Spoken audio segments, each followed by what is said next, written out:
Carl Jung, the famous Swiss psychiatrist, once said, "The dream is the small hidden door in the deepest and most intimate sanctum of the soul." Dreaming can be many different things for many different people, but to science it is still somewhat of a mystery. REM sleeping and dreaming, although a mystery, does contribute to the well-being of the brain. During a 2013 TED Talk by Russell Foster, he explained why sleep is so important to the body. Sleeping restores the body's overall health and restores it. If you're sick or if you're injured, sleeping helps you to recover. It also conserves energy. You go through a lot of energy throughout your day to get your tasks done, and sleeping restores the energy so the next day you have more.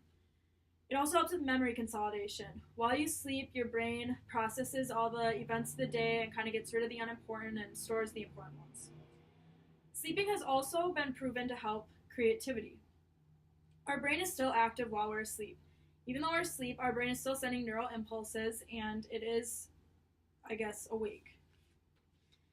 Sleep deprivation can be a very dangerous thing, and this is why sleep is so important. When you're sleep deprived, you may make clumsy mistakes like dropping your books, stuff like that. You'll also have slower cognitive functions. You won't be able to think of stuff as easily, and you won't be able to recall things that should be easy. And more serious sleep deprivation may lead to mental illness. When you are sleep deprived and you aren't letting your body kind of restore and regain energy, you are more susceptible to mental illness. What is REM sleep? Your brain has 4 different brain waves, main ones: the beta, alpha, theta, and delta brain waves. And beta is the brain waves you feel when you're awake and you're thinking. Alpha is when you're kind of in a relaxed state, like watching TV.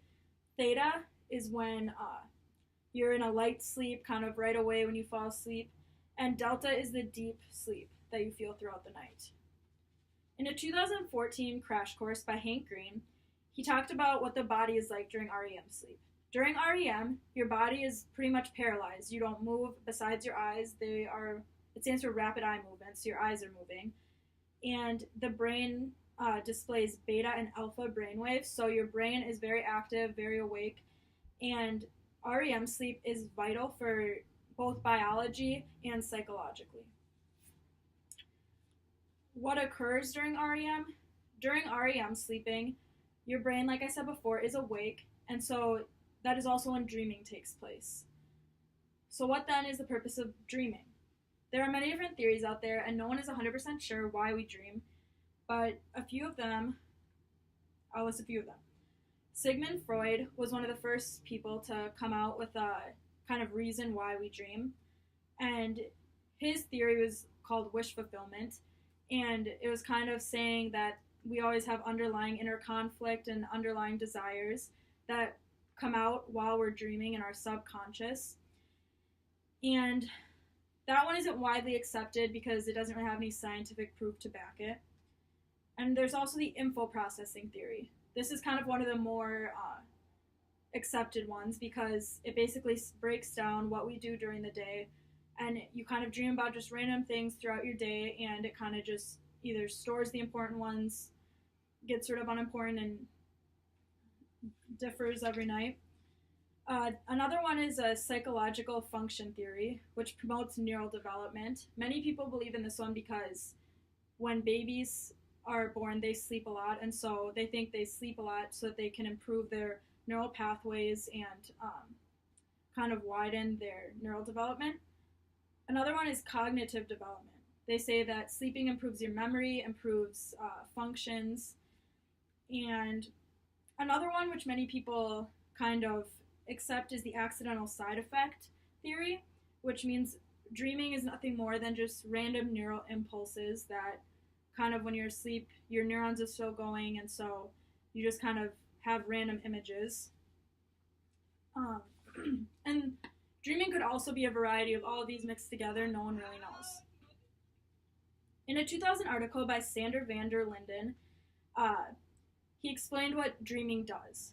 Dreaming helps the brain emotionally. It helps sort complex emotion. People who get less REM sleep have been proven to have a lower ability to empathize, and REM sleep also helps to process everyday emotion. Where does dreaming take place in the brain? Intense dreaming has been linked to the amygdala and hippocampus, which would make sense since that is where your memory and emotion, that's where that is. And when you recall a dream, that is also this, it uses the same mechanism as retrieving a memory, so that is also linked to the amygdala and hippocampus.